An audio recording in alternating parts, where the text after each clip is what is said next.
Simpson was prominent. You were Attorney General at the time.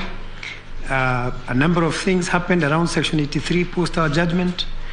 My question is, looking at the quantitative test, and Professor Kindiki raised the question too around Section 83. I had it before he raised it.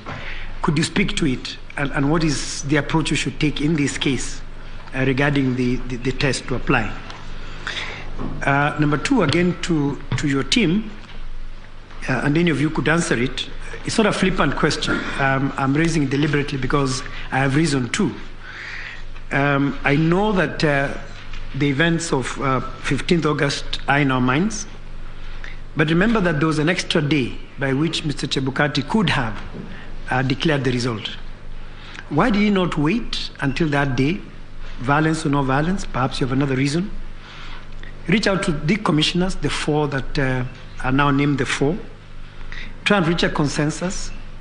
Address the question of the 27 constituencies so that these suspicions that have now cropped up would not have been an issue. Is there any other reason why he did not take advantage of the extra day to do what he had to do?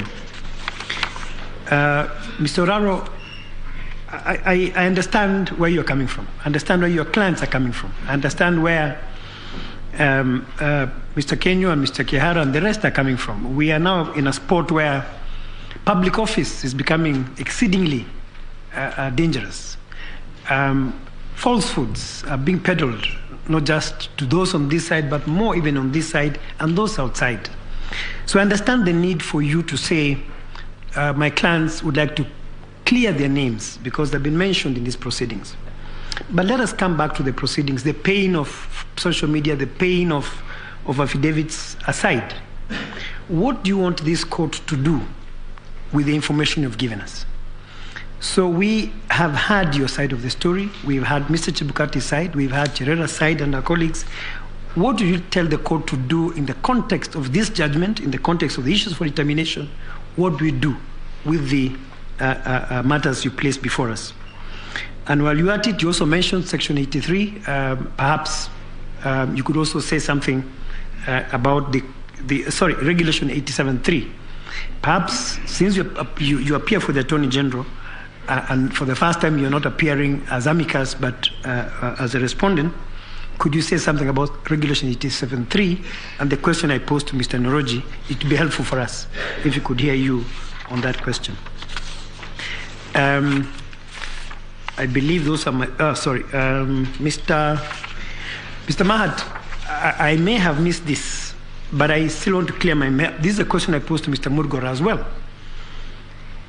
So the format initially is JPEG.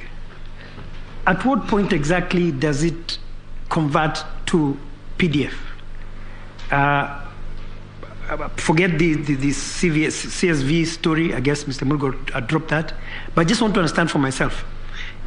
At what point you've taken the image, you've asked all the questions, very good questions you've asked, the system has asked you the question.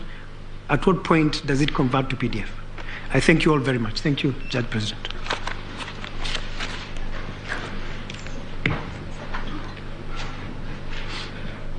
Thank you, Judge President. My questions will go to Professor Muigai, as we've been asked by a number of parties that they've asked us to settle the law around Article 138.3 and 10. In your submissions, you suggested that the term commission can be used in multiple senses. How do we know which sense will be applied when?